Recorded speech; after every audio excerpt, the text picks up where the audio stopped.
and they started looking for appropriate bodies upon which this body of a super teacher can be imposed upon.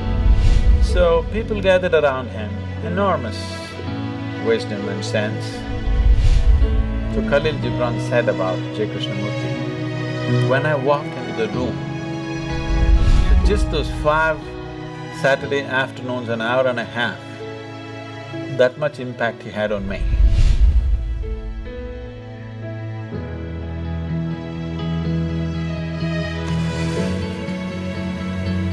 Jiddu Krishnamurti was born in a village called Madanapalli. I've been to his house where he was born and where he lived. A century-old house, a cute little house, nice place. It's kept like a monument for him today. At one time in early 20th century and late 19th century, theosophy spread across the world in a big way. This was started by Madame Blavatsky, who had a great interest in occult and mysticism, and she spent late 19th century and early 20th century saw a lot of British and other European seekers of mysticism traveling to India and exploring and writing lots of books, many of them, you know. Max Muller, Paul Brunton and many others. Blavatsky was even before them. These are all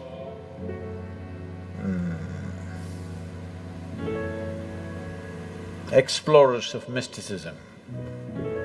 It was, in those days, not like going to some place to learn, it was an adventure that you really have to take off on a horseback and go to a strange country, battle all kinds of things, try to meet the right kind of gurus, and it was a whole adventure.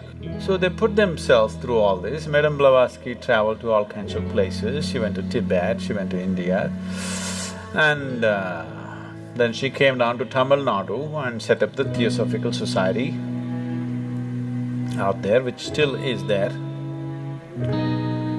And then their dream became to produce a perfect being project. Then they unearthed this information. I don't know to what extent they went, but actually, in the yogic lore, in the tradition, there was a yogi by the name Sunira. Sunira saw that human consciousness could be evolved if you produce a perfect human being who could render this to all sorts of people. In a way, he comes from the tradition of Shiva. Somewhere it's his dream to build another being like that. He wants to build a living Shiva once again, a perfect teacher for the world, who is completely multidimensional, not this kind of teaching or that kind of teaching. As Shiva explored the whole human consciousness and human body in every possible way, he wants that kind of a living being. So he started building the energy body for that kind, and then he believed that he could build a physical body on top of that and let him loose in the world with a lifespan of a few hundred or thousand years, so that he will transform the whole world by the time his time is done. So he started working on this project. And of course he died unfulfilled. Many ambitious yogis picked up the same project that Sunira had left and tried to reconstruct this energy body of a perfect teacher who can transform human consciousness. So, Madame Blavatsky, Leadbeater and Annie Besant, who came together to power this theosophy movement across the world, which they successfully did to a large extent, and they gathered the most phenomenal occult library on the planet is still in the Theosophical Society of India. They gathered every kind of book on occult and they set up a whole study team. Even now, Krishnamurti's groups are called study groups, yes? Study circles or study groups, because these study groups were set up by Anabesant and Leadbeater. These are brilliant intellects, no question about that. But they have no inner experience, but they have gathered phenomenal amount of information. So somewhere they believe with this information and with their intelligence and intellect, they can recreate all this. And they started looking for appropriate bodies upon which this body of a super teacher can be imposed upon. Jiddu Krishnamurti, Rukmini Arundale, who else? One more, whatever. They started putting them through very severe training to prepare them physically, mentally. But they have no inner experience, they're reading books and trying to do this to these boys. And they put JK in all kinds of meditative processes, and he attained to a certain level of… he became a fantastic human being. He was something that nobody could decipher, but he was like a flower, his fragrance could not be missed. Then they decided, when JK was about 20 years of age, 27 or 28 years of age, this Theosophical Society decided to announce to the world that he is the world teacher. The perfect teacher has come. People gathered with great interest in this. JK came on the podium and he said, "I am not a world teacher." Poof! The whole Theosophical Society and their project, everything went down the tube. He had the courage and the sense and the wisdom to say, "I am not." Most idiots would have said, "Yes, I am the world teacher, I am the reincarnation of Buddha and Jesus and everything." Most idiots would have done that. He had the sense and the wisdom and the vision to say that I am not this nonsense that they're trying to make me out of. And JK came out of Theosophy and he started speaking. He's a brilliant speaker. So people gathered around him, enormous wisdom and sense. So when he spoke, people sat rapt. Quite magical, the way he speaks. You know, somebody was talking to me, when I was just 17, 18 years of age, someone was talking to me, JK study circles, it was fashionable. For all those people who think they're intellectual, you have to read JK, you have to listen to JK's audios, otherwise you're not intellectual enough. In the Indian intelligentsia, if you have not read JK, Kierkegaard and Dostoevsky, you have no brain actually. That's how it's treated. So it's like fashion. For everybody, they should have read this, whether they get it or they don't get it. You read Dostoevsky, you read Kierkegaard, you read J. Krishnamurti, means you got some brain working. That's a gauge. So, people were talking, JK, he's something every Saturday afternoon, they have a study circle where they play some audio tapes and his books are there and things. Some of my friends invited me and I went. So they were playing a short video. The man was sitting like this is the first time I'm seeing him, the first time I'm listening to him. He was still alive at that time. Just the integrity of the person is spilling all over him. Just the sheer integrity of the man cannot be missed. So, I didn't do much reading, I heard a few audios and watched a few videos. I enjoyed him, but I was too wild to listen to anybody. I had no time for anything, life was calling me all the time. So I had no time to listen to my parents or my teachers or JK or IJ or XYZ, you know I had no time for anything, so I left the study circle and went on. Maybe I attended this for about 5 weeks, I remember very well. It was about 5 weekends I went there, every Saturday afternoon, just for about an hour and a half. They would play one half an hour video or audio, and then they'll all get into discussion and one big confusion. Because nobody around him understood what he's talking about. Because he refuses to use any method, he refuses to use any example, he refuses to use any parable, any story, any joke or anything.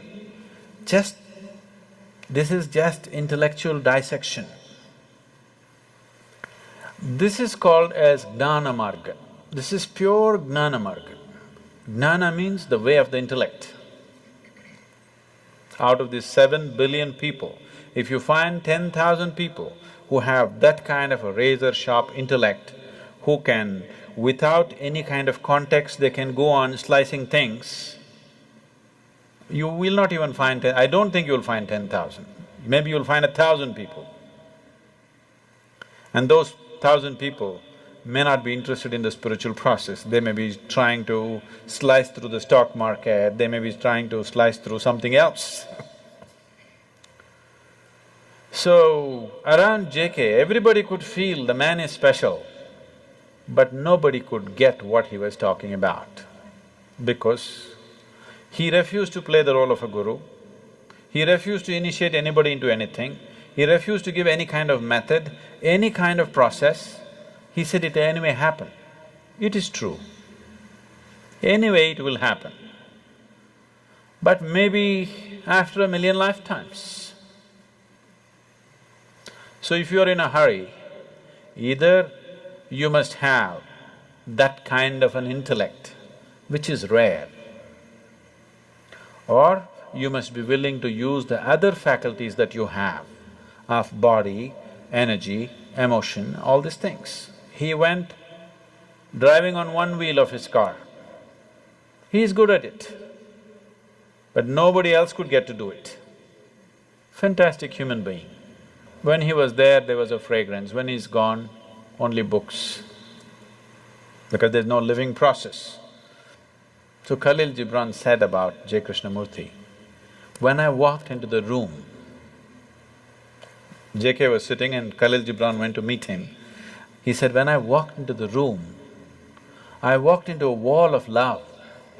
It just hit me in the face. See, you would never associate JK with love. He's not a loving man. That's not how he looks. He's like this.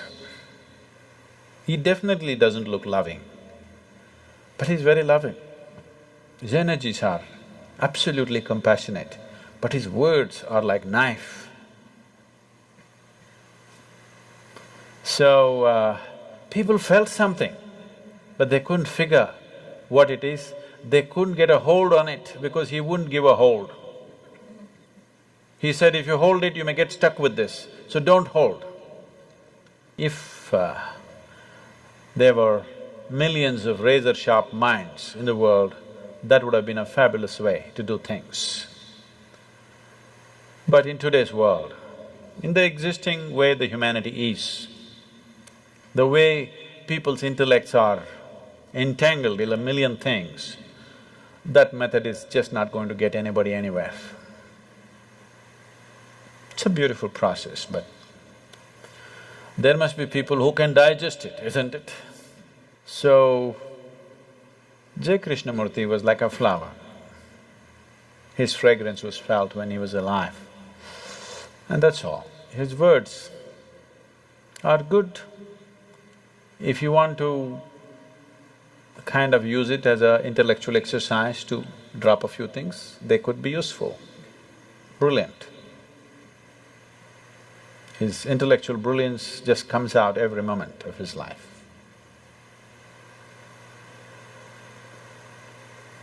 He started a few schools, which are wonderful schools, which are still on. I must tell you my association with him. When I went to this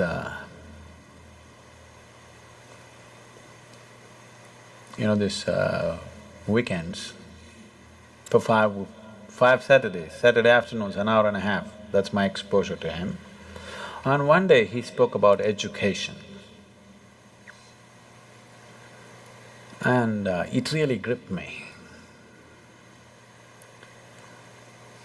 And it really twisted me inside out because all the ideas, I had never thought of an alternative way of educating people. I was only thinking of how to dismantle all the education system in my mind. When he spoke about education, suddenly it struck me, there's another way to do this. So just this thought came to my mind.